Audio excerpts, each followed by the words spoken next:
Merry Christmas. Merry Christmas. It is really fun to see so many people. This is amazing. This is wonderful. I love seeing everybody that's come home for Christmas or hasn't been around. You've all grown up, and the rest of us have just gotten older. Earlier this morning, I referred to a meme that I saw the other day that said, "The Grinch stole Advent 4." How true. Here we were on Christmas Eve morning, having to get Mary's Annunciation and pregnancy all squeezed into 7 hours so that we could get to tonight. We made it. And Joseph and Mary made it as well, to the back of the inn, and a baby will soon be born in a feeding trough in a stable. We might balk at that story. We might romanticize about it, but I wonder if that wasn't really such an uncommon thing thousands of years ago. On this night, we remember what happened 2,000 plus years ago in a backwater little town known only to a few people who really didn't know or care about what was happening to an unmarried pregnant girl and a man who was not the father of the Christ child, being born in a stable behind an inn that was crowded by reveling visitors. Franciscan nun and theologian Elia Delio wrote the following in a weekly newsletter I get, and I'm paraphrasing just a little bit. She said, "The claim that God has become flesh is so radical that it is virtually unthinkable and illogical. Christianity is the most radical of all the world religions because it takes matter seriously as the home of the divine," end quote. Matter, meaning everything that God has made. Stars, rocks, rivers, apple trees, and also whales and honeybees and donkeys and bodies, humans, us.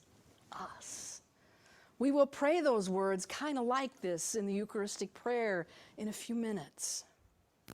The divine is everywhere, and that is almost as impossible to believe sometimes as it is most deeply known in Emmanuel, God with us, the child born this night that we know as Jesus. And while any impoverished child might be born in a barn or behind a gas station or in a homeless shelter, to state as truth that the Messiah was born in such a way makes him real and not some deity that is otherwise forever yet inaccessible, not available to us in the now, in the present moment. To me, it shows that God cares enough about us to become one of us. It tells us that we too are divine, if we would only believe it, if we would only live like it. Dorothy Day, the Catholic social worker who founded the Catholic worker movement, said, "It is no use saying that we are born 2,000 years too late to give room to Christ. Christ is always with us, always asking for room in our hearts, and giving shelter or food to anyone who asks for it or needs it is giving it to Jesus." We do not worship in some glorious cathedral. Our church doesn't even look like a church from the street. Maybe it's a little more like the stable out back. But in it, we have received the divine gift of Jesus. Jesus is born here every moment, every Sunday, every time people are gathered together. And in turn, Jesus shared it with a divine but broken world. I must admit that I was so proud of us last week when the Living Snoqualmie article came out. It has been shared by so many, and lots of comments have been made on it, maybe more than almost any of them. And I don't say proud because of ego. I say proud because we are being divine. In the moment of making sure that everyone receives what they need, My prayer is that they might also glimpse something of the divine in themselves as well. What a miraculous gift that is to people. What a miraculous gift it is to us when we gather. Perhaps it is the Christmas gift that keeps on giving.